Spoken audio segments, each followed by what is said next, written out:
Cordial saludo, bienvenidos a este pequeño hobby en el que vamos a tratar un poquito el asunto de las parafilias. Lógicamente, esto relacionado con la psicofisiología de la respuesta sexual.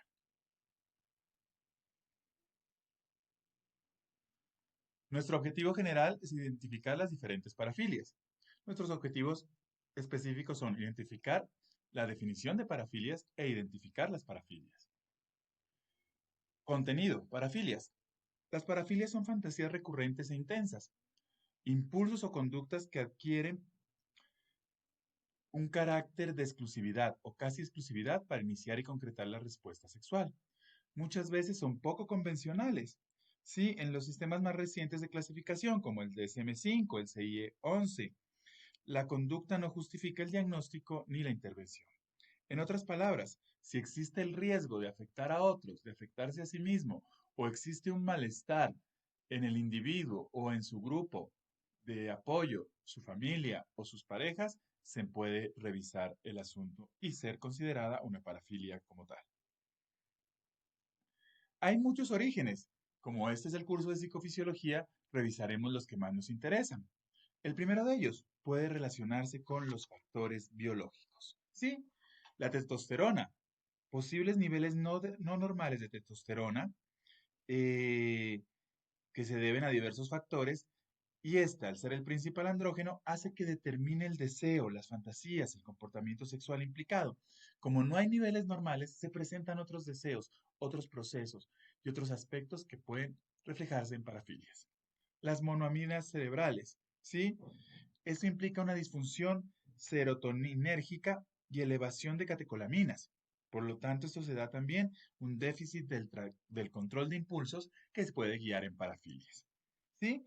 Algunos han hablado de áreas específicas del cerebro donde hay una disminución de la materia blanca, ¿sí?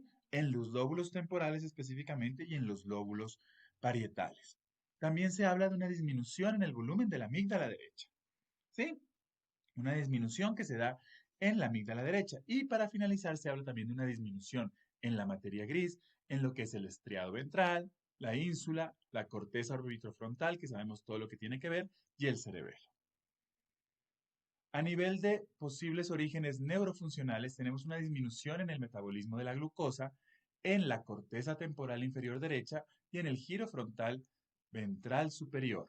Los dos dejan de tener la cantidad de glucosa necesaria.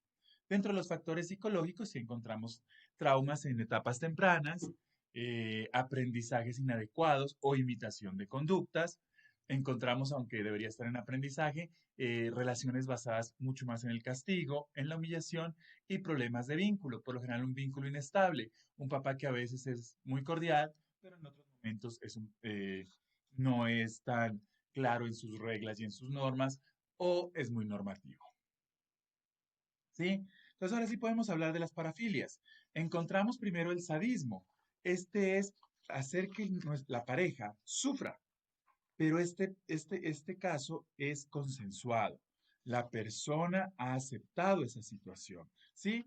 Y por lo tanto se da un maltrato. Puede ser un maltrato físico o un maltrato psicológico, ¿sí? El masoquismo, este también es consensuado. La persona es humillada, golpeada, atada o se la hace sufrir de alguna manera. Está el sadomasoquismo, que es el sufrimiento físico, psíquico que incide una persona, que hacen dos personas o que una persona ejerce sobre otra. Este también lo consideramos consensuado. Fetichismo, el uso de objetos no vivientes, por lo general ropa interior, femenina, zapatos. Sí, también vienen las parafilias que tienen que ver con desechos o líquidos corporales.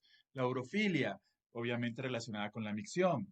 La coprofilia, obviamente relacionada con la defecación. La entomofilia o vomifilia, relacionada con el vómito. Y la hematofilia con la sangre. ¿Sí? Están, existe también las parafilias relacionadas con el parcialismo.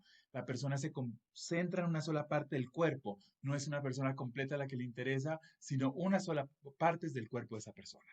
Están los pretenders, que es una parafilia que se ha dado muy fuerte últimamente y es personas que actúan como discapacitados.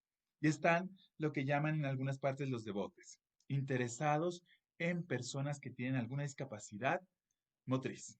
¿Sí? Entonces encontramos dentro de ellos eh, la cromotofilia, personas con miembros amputados son las que les atraen, la basiofilia, aparatos ortopédicos, la dismorfilia, personas con deformidades, y la aumaurofilia, personas ciegas.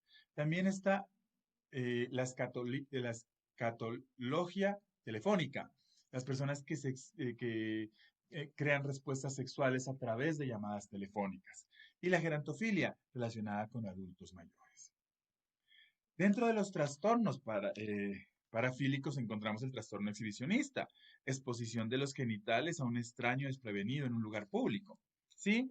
El trastorno del frotteurismo, tocarse o frotarse en una persona sin tener consentimiento. El trastorno voyerista, una persona eh, observar a personas desprevenidas que están desnudas, observar a personas que se desvisten. Obviamente el trastorno paedofílico, que sabemos es el más estudiado y es el más aberrante en muchos aspectos porque pues implica niños. El trastorno del sadismo sexual coercitivo, ¿sí? Implica infringir sufrimiento físico y psicológico sin que la persona dé su consentimiento, ¿sí? También están trastornos que involucran seres sin capacidad de consentir. Está la zoofilia, relacionada con animales. Está la frenasticofilia, relacionada con personas con discapacidad intelectual. La necrofilia, las personas relacionadas con los cadáveres. También están trastornos que involucran comportamiento solitario o con seres con capacidad de consentir. La asfixiofilia, la reducción de oxígeno. Sí, mediante estrangulación, talegas plásticas, etcétera. ¿Sí? La electrofilia, personas que crean respuestas sexuales a través de electricidad o descargas eléctricas. La apomentofilia, que tiene que ver con convertirse en discapacitado. Personas que en muchos casos quieren llegar a ser discapacitados y amputar sus miembros. Y está, obviamente, el trastorno parafílico no especificado, el cual sale de esta dinámica. Hemos presentado como un resumen muy ejecutivo de todas las parafilias, solo como de carácter informativo y expositivo. Eh, en el curso nos vamos a incluir un poco más o vamos a estar un poco más entrometidos en el asunto de cómo se pueden producir. En este hobby participó la red de tutores del curso de psicofisiología. Y como referencias tenemos a Herrera en el Compendio Indio de Psiquiatría Clínica de México, Asociación Ibero-Latinoamericana de Neurociencias y Psiquiatría. Muchas gracias.